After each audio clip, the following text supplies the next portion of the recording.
Go to overcomecompulsivehoarding.co.uk/online therapy to get 20% off your first month of cognitive behavioural therapy, with weekly sessions online with a therapist, in addition to worksheets, a journal, meditation and yoga videos, and unlimited messaging.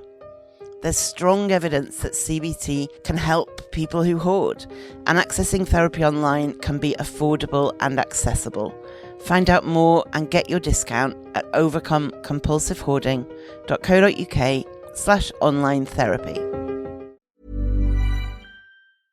Want flexibility? Take yoga. Want flexibility with your health insurance? Check out United Healthcare Insurance Plans. Underwritten by Golden Rule Insurance Company, they offer flexible, budget-friendly medical, dental, and vision coverage that may be right for you. More at uh1.com. Since 2013, Bombas has donated over 100 million socks, underwear, and T-shirts to those facing homelessness. If we counted those on air, this ad would last over 1,157 days. But if we counted the time it takes to make a donation possible, it would take just a few clicks. Because every time you make a purchase, Bombas donates an item to someone who needs it. Go to bombas.com/ACAST and use code ACAST for 20% off your first purchase. That's bombas.com/ACAST, code ACAST. Say hello to a new era of mental health care. Cerebral is here to help you achieve your mental wellness goals with professional therapy and medication management support. 100% online. You'll experience the all-new Cerebral Way, an innovative approach to mental wellness designed around you. You'll get a personalized treatment plan from a therapist, prescriber, or both in a safe and judgment-free space. Your Cerebral therapist or prescriber will outline a customized plan with clear milestones along the way, so you can get to feeling your best. With Cerebral, you're not alone in your mental health journey. We're here to empower you to live a fulfilling life.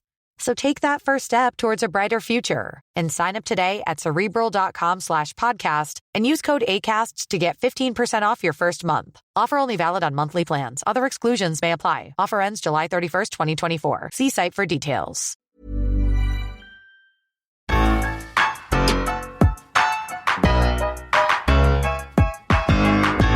Welcome to the Overcome Compulsive Hoarding with That Hoarder podcast. I am drowning in stuff and trying to find a way out. Listen as I explore the issues and delve deep as somebody profoundly affected by hoarding disorder. Find out more, including links to subscribe to the podcast and all of my social media at overcomecompulsivehoarding.co.uk. Finally, I am not a doctor. I am just a hoarder doing her best. So do seek professional support if and when you need it. Hey, how are you? I'm okay. It's been a funny week, but I'm okay.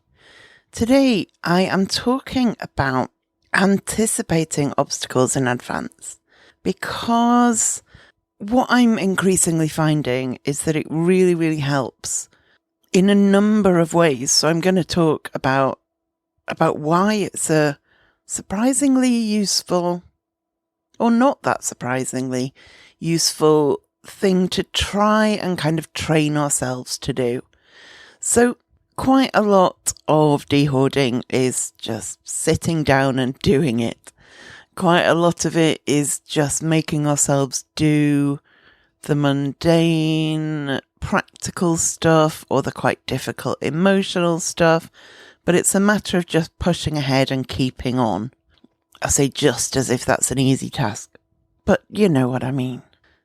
And to some degree, in my experience at least, looking at really bigger picture stuff gets intimidating and overwhelming. And so I try and stay focused on just what's in front of me, because if I start widening my perspective too much, I start to panic, I get overwhelmed, I can't envisage being able to do this. Whereas what I can envisage to some degree is being able to do what's right in front of me. But there is not only do what's right in front of you, or at the other end of the spectrum, take it all into account with everything you do. There are lines in between, and when you are doing what's right in front of you, you can let your mind expand a little bit to anticipate what's ahead. And when we anticipate what's ahead, we can start to see those obstacles or roadblocks that might trip us up.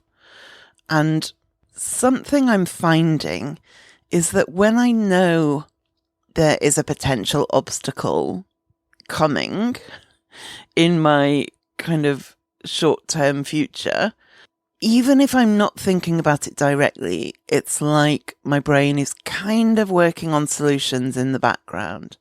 Like sometimes with this podcast, I have an idea for a topic, but I don't really know what it will look like.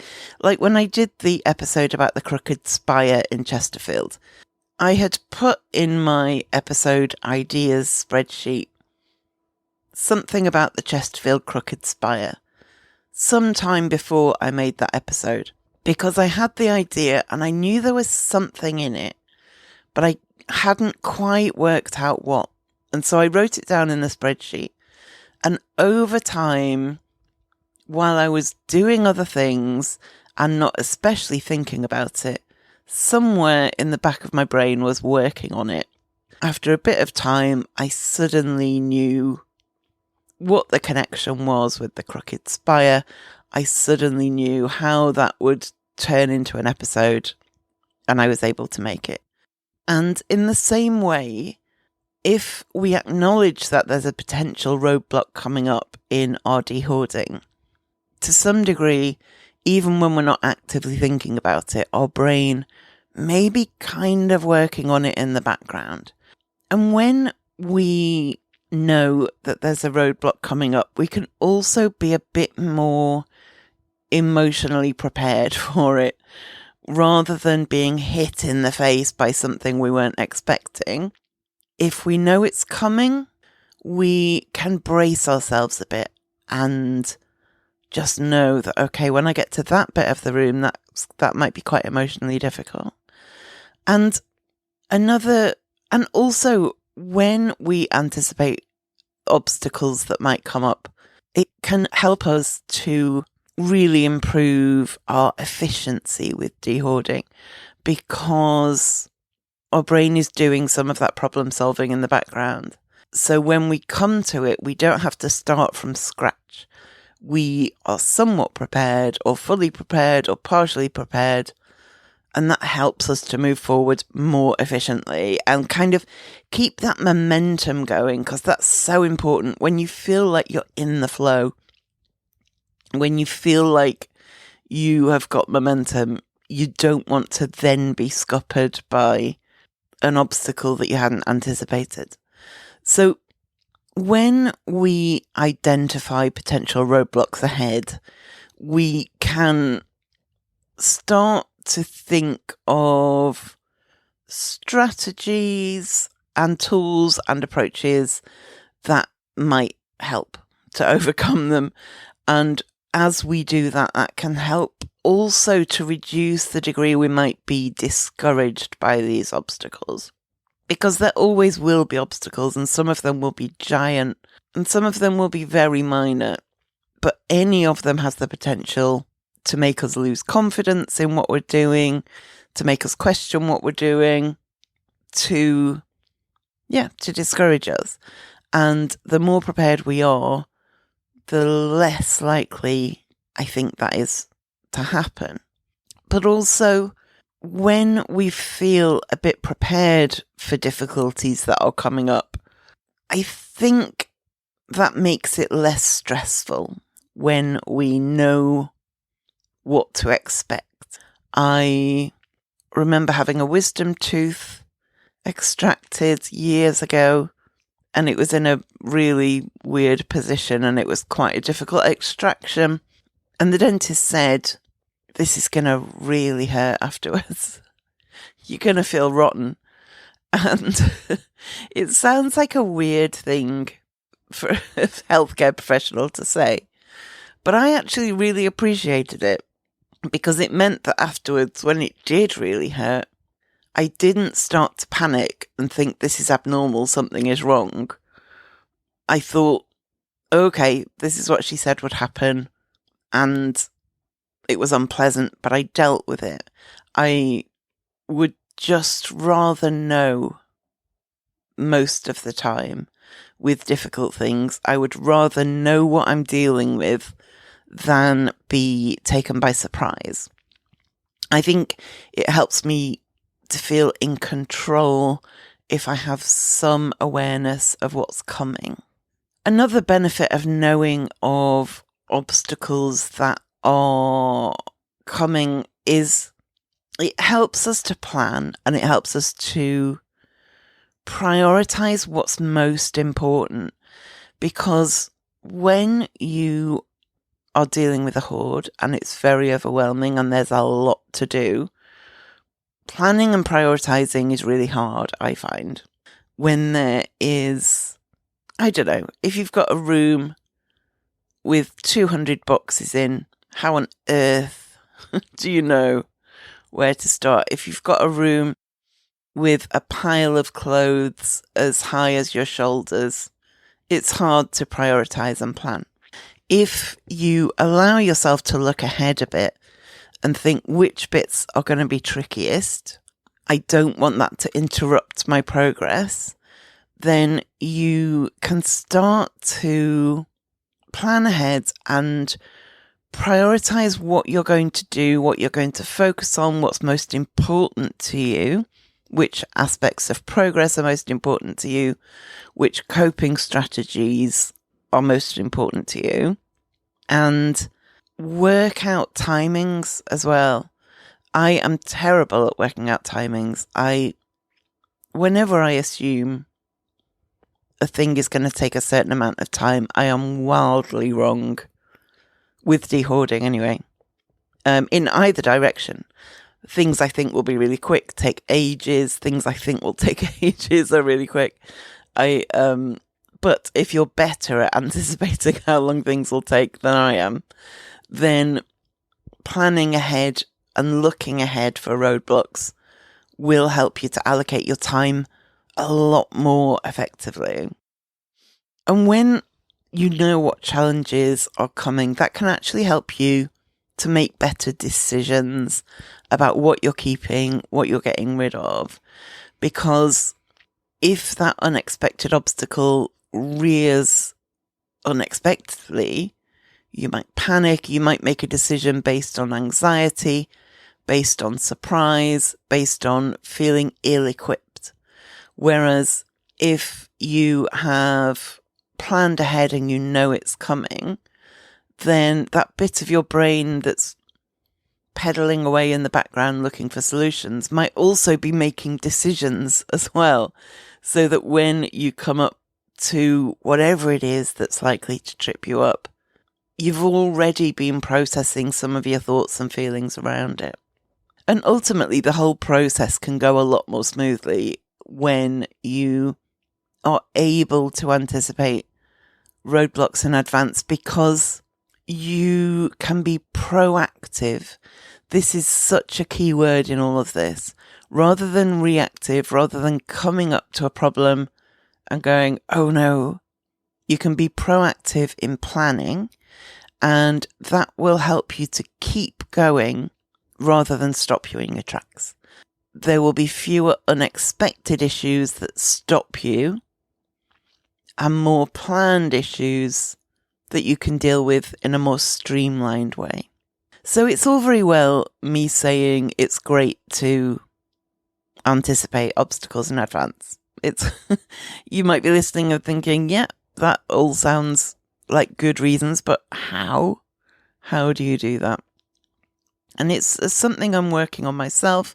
It's something I'm getting somewhat better at. And I find that the more dehoarding I do, the better I get at anticipating what will be an obstacle and what won't. I think earlier on in this process, I found it a lot harder because I didn't have any experience or much experience. And so it was harder to foresee what might be difficult to deal with, or what might distract me, or what might get in my way. So now my current approach, if I come across nostalgic stuff, I now know that can be a roadblock in several ways for me. One is that it might distract me. I might find myself looking through old photos instead of dehoarding or reading old letters. Another way it can be an obstacle is it might make me sad. It might remind me of somebody who's died, for instance. Another obstacle is it might trigger bad memories or trigger good memories, both of which are a distraction. A further obstacle is I have not yet come up with a consistent or effective way to dehoard that stuff. I know that it's one of my most difficult areas, and so on the grounds that there is still a vast amount of other things I can be dehoarding in the meantime, what I'm mostly doing with nostalgic stuff is putting it to one side and thinking I will deal with that when there is less of everything else to do, when I have had a lot more dehoarding practice, when I have built up that dehoarding muscle and I am more equipped to deal with it. Now, that is something I know now, currently, is the best approach for me. When I started dehoarding, I had no idea that that was a particular area that was going to really challenge me. Now I know that. And so when I am dehoarding, say I have a box on top of a box. And so I lift off the top box to deal with, and I see that in the bottom box there is nostalgic stuff. I can see letters, photos, funeral information, something like that. Then as I am dealing with the top box, the one I was planning to, I am also letting some of my mind wander to how I'm going to deal with the fact that there's this other box. For me, currently, that would often look like, okay, I can see that in that box there's stuff that I might find difficult or distracting. It's not something I should be dealing with right now. There are things I can be more efficient with for the time being. So what I'm going to do is put that box over there and deal with it at a later date. Now, if I had nothing left to do other than that box, that wouldn't be a good strategy. But currently I have plenty else to do. So that feels like a good way of anticipating something that would either slow me down or veer me off course entirely, and preventing that. In order to anticipate this stuff, we have to be quite proactive. But when we are, it can smooth the process so much. It can really change the game. And part of that is being realistic. One obstacle a lot of us face is our own minds. And so when I am setting my own goals, something I've learnt to do is remind myself I am terrible at anticipating how long this will take. And I know that because of that, an obstacle can be that at the end of a period of dehoarding, I might have made considerably less progress than I was expecting. And I know that that can lead me to feel very disappointed in myself, or very disappointed in the process, or very like, this is pointless, why am I even bothering, all of that. And so I know now that that is an obstacle I can face if I get too specific about how much I need to have achieved by a certain time or by a certain day.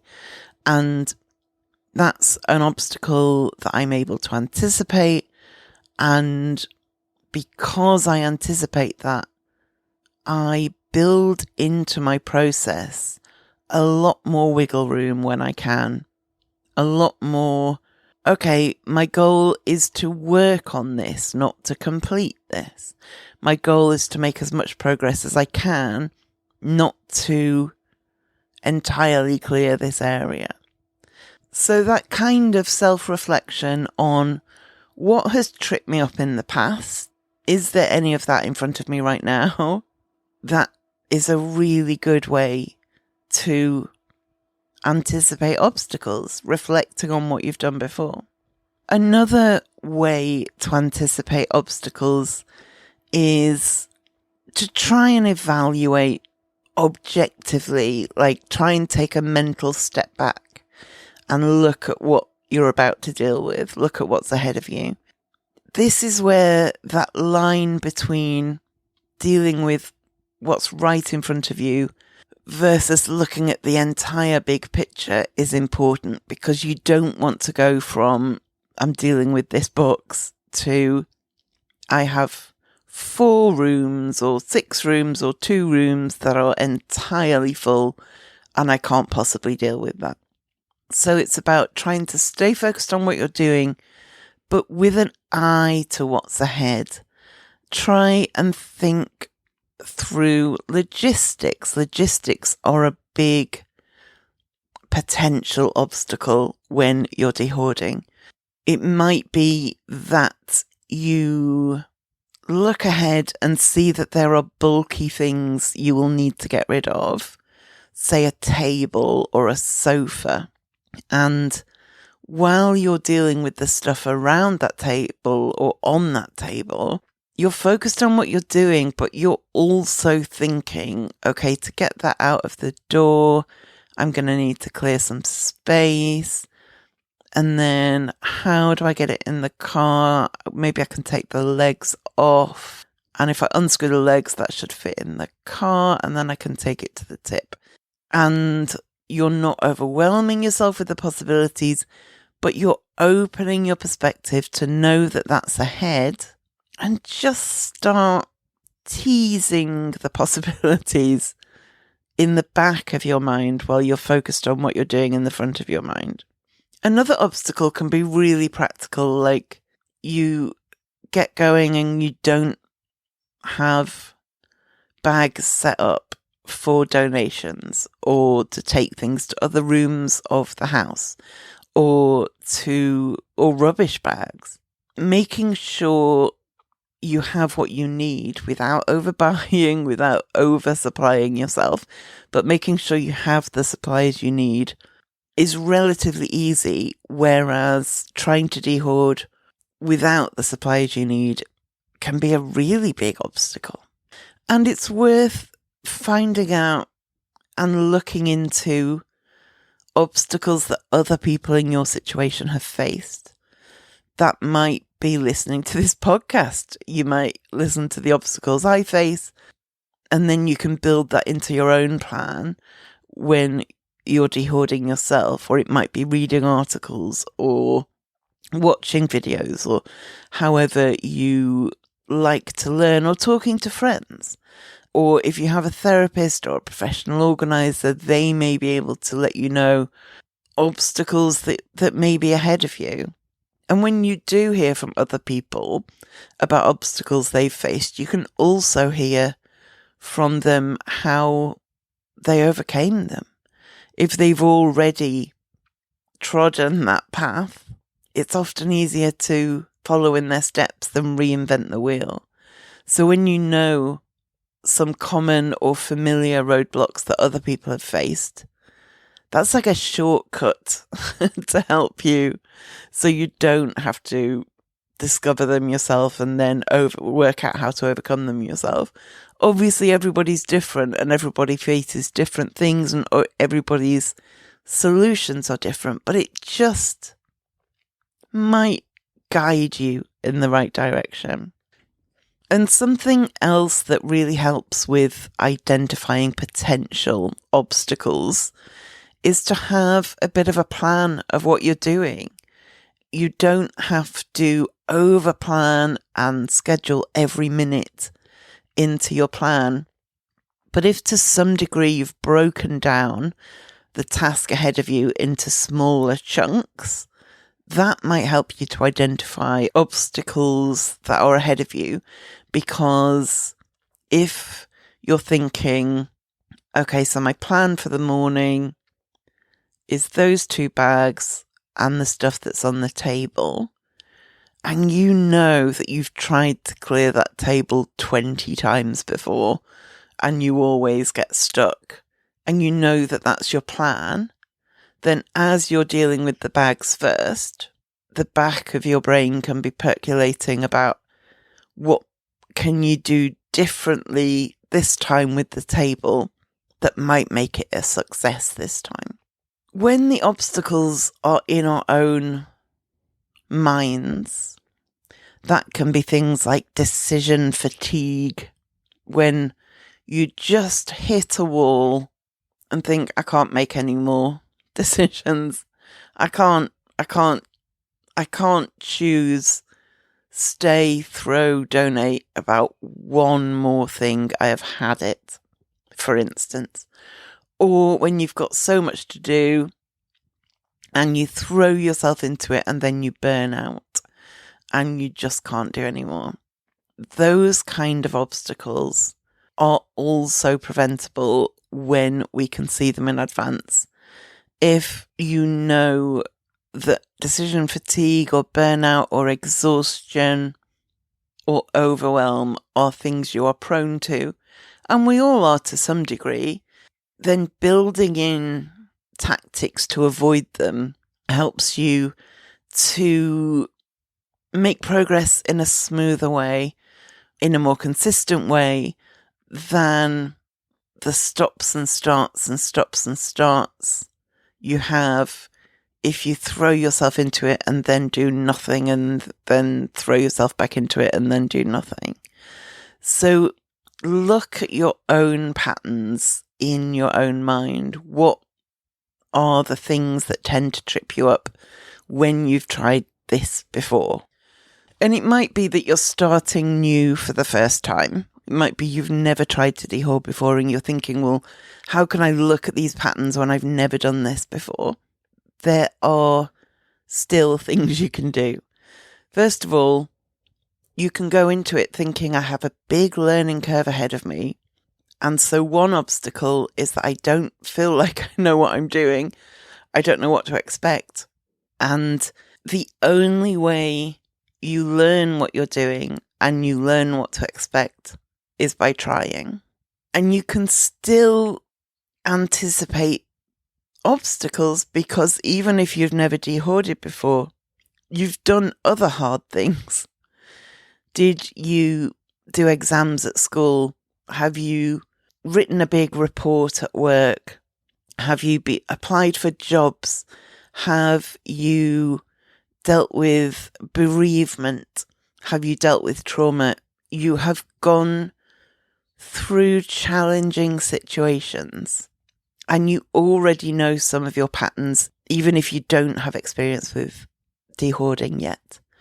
And so to some degree, you can look at your patterns in other situations and have some confidence that you're already familiar with some of what might trip you up. If you know that in the rest of your life you tend to get overwhelmed and shut down, then one obstacle you might want to anticipate and plan for with dehoarding is getting overwhelmed and shut down, for instance. So even if you're brand new to dehoarding, that doesn't mean you've no idea what's ahead. You will learn more as you go of what's ahead, but you're not going in completely blank. And so we've looked at why it's useful to anticipate obstacles, and we've looked at how to anticipate obstacles. And so when you have anticipated obstacles, the next thing is what do you do then? You don't want to just go, oh yeah, that's going to be hard. Full stop. You want some kind of strategy in place. And a core thing for dealing with the obstacles you've identified is being adaptable. Things may not go as you planned. And if you have a very set approach to how you want to address something and you're not at all adaptable, it just makes it a lot harder to move forward. If you do what you've always done, you get what you've always got. Hoarders are very creative people when we are trying to think of reasons and justifications for keeping something. And we need to remember that when we look at a problem and think, I'm not creative enough to come up with a solution for this. Because we are. We're just applying it in a different situation normally. And so having some adaptability and flexibility and creativity at our fingertips when we're anticipating obstacles, whether those obstacles are in our own mind, whether they are quite logistical, whether they are practical or something you feel ill-equipped for, adaptability and creativity can go a long way. They really can. It's immensely difficult and immensely helpful to have some trust in yourself that you can deal with it. Have some trust in yourself that you can be resourceful. Have some trust in yourself that you can be creative and adaptable and flexible. Have some trust in yourself that you can be determined enough to find a way through. And having that trust in yourself, in my experience, is so hard. It's so hard. But the more success I have, the more little inklings of that trust just peep through the ground like snowdrops when everything is bleak and grey and soggy, and then a little snowdrop just peeps through the soil and you think, oh, there is life under the cracked earth. And similarly, the more situations I do deal with, the more I have to occasionally acknowledge that maybe I can deal with stuff. Maybe I do have that capability. Maybe this isn't beyond my capacity. Ask yourself, what will I need if that happens? Whatever that is. If I come across a bag of stuff that will be really difficult, what will I need to get through that? Will I need to put it to one side until I've got support? Will I need to put it to one side till later in the process? Will I need to just throw it out unopened because I know it will be tricky? If you can anticipate what's going to be difficult, you can also start to anticipate solutions. And if there's something you can see coming, like you know that in the past, dehoarding is something you've thrown yourself into and done nothing else for 3 weeks and then burnt out and not done anything for 6 months. Ask yourself, what can I do now to prevent that from happening? When I was doing all that emergency dehoarding over Christmas for the electrical testing, I knew that I had a lot to do in a short time, but I also knew that exhaustion was a real danger, because the only way I had a chance of achieving what I needed to achieve was to make steady progress. Fast, steady progress. Considerable, steady progress. But if I did everything in the first week and then burnt out and was exhausted and couldn't move after that, that would be a disaster. If I made less progress in the first week, but that meant I also had a second week and a third week that I could keep working on it, then I would have a chance of clearing the way to all the electrical sockets by the time the electrician was coming. And so even when I was being productive and I was in the flow and I was in the mood and I was making progress, I anticipated burnout and exhaustion as a potential obstacle. I asked myself, what do I need to do to prevent that? And I knew that the answer was keep taking breaks. Allow yourself the odd day off, even if it feels counterintuitive. And because I'd anticipated that as a potential obstacle, and because I had worked out a logical answer to the question, what do I need now? What do I need to do to prevent that? I implemented that even when it felt counterintuitive. If you've listened to the episode a couple of weeks ago about the emotional impact of that emergency dehoard, you'll know that there were definite ups and downs. There were definite points at which I shut down entirely, but that I also, even with those peaks and troughs, made steady progress, which was what I needed to do. I made consistent progress. So working backwards from your anticipated problem can be immensely helpful. And of course, when you anticipate a problem, another way to approach that is to ask for help, ask for support, ask for advice. That might be a therapy situation. It might be asking your friends, but applying creativity, adaptability, resourcefulness, asking for help, planning, anticipating, working backwards, knowledge of yourself, knowledge of your past experiences to this whole process. When you look ahead and see a potential roadblock, you're a lot less likely to grind to a halt when you reach it. If you've been wondering how you can support the podcast, there are loads of options that can really help. These include donations, but if that's not something you're able to do, you can also help by leaving a review, sharing the podcast on social media, linking to the podcast from your website, or following me on social media. There are loads of possibilities. Find out more at overcomecompulsivehoarding.co.uk/support. Want flexibility? Take yoga. Want flexibility with your health insurance? Check out United Healthcare Insurance Plans. Underwritten by Golden Rule Insurance Company, they offer flexible, budget-friendly medical, dental, and vision coverage that may be right for you. More at uh1.com. Hey everyone, I'm Craig Robinson, co-host of the Ways to Win podcast, alongside my good friend John Calipari. I've been on the go recently. Phoenix, Kansas City, Chicago. If you're like me and have a home but aren't always at home, you have an Airbnb. Hosting your home or a spare room is a very practical side hustle. If you live in a big game town, you can Airbnb your place for fans to stay in. Your home might be worth more than you think.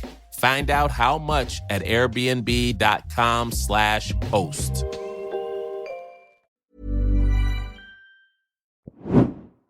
So I'm not the kind of person who can sit in silence and meditate.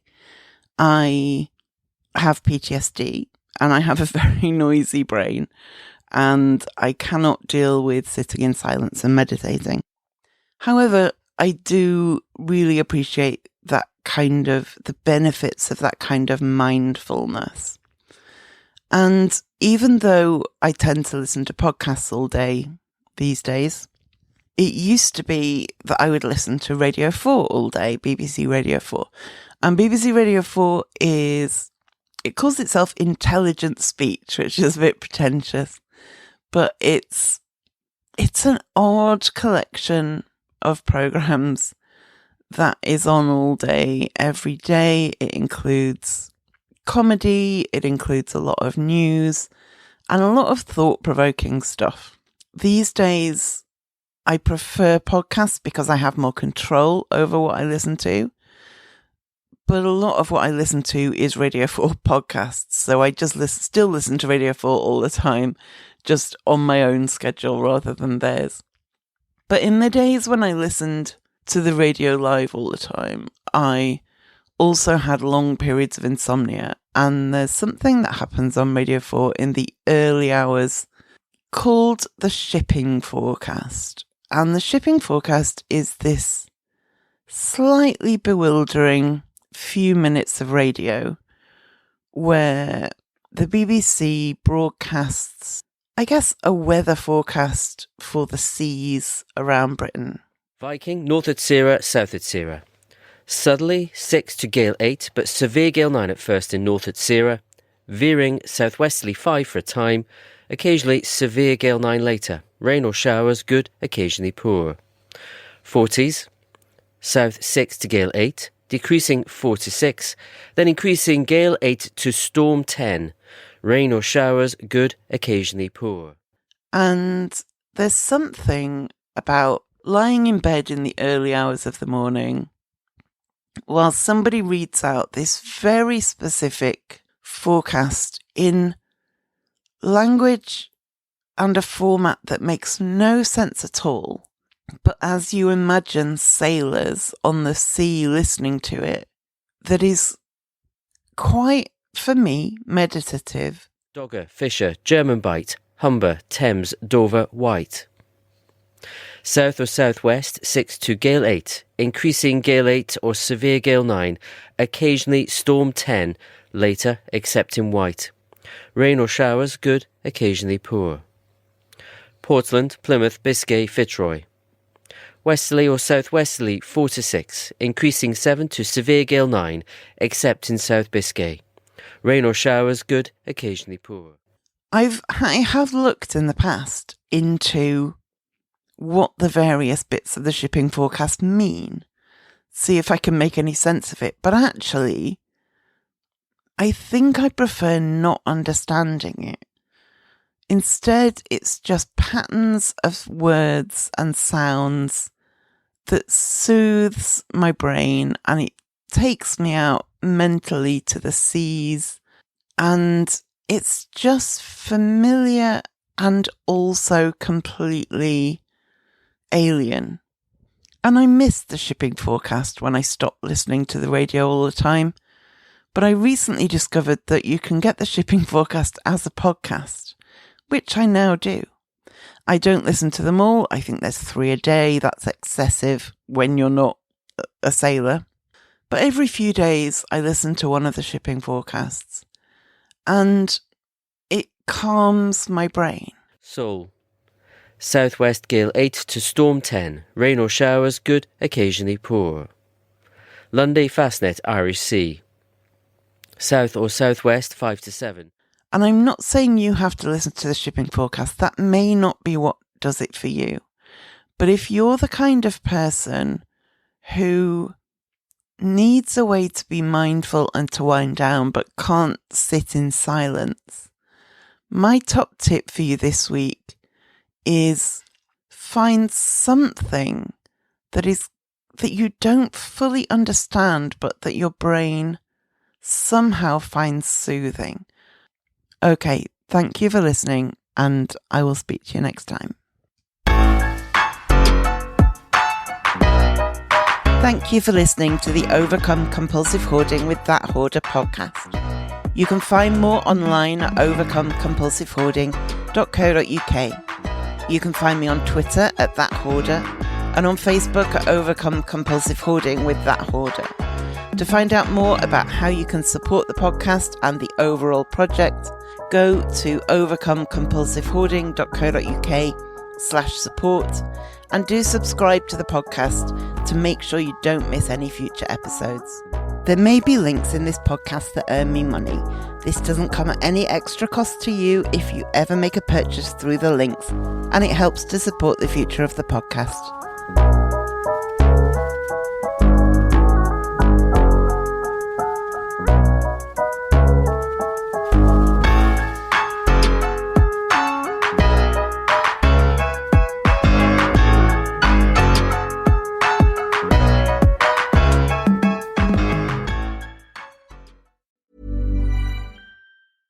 Now on Broadway, An Enemy of the People is a New York Times critic's pick. Jeremy Strong is one of the great actors of his generation, hails the Chicago Tribune. In a performance the Wall Street Journal praises as powerfully affecting and bitterly funny. Michael Imperioli sets off sparks, cheers The Hollywood Reporter. Victoria Pedretti is luminous, raves variety. From director Sam Gold and playwright Amy Herzog, An Enemy of the People is urgent, electrifying, and haunting, declares USA Today. An Enemy of the People, on Broadway through June 16th only.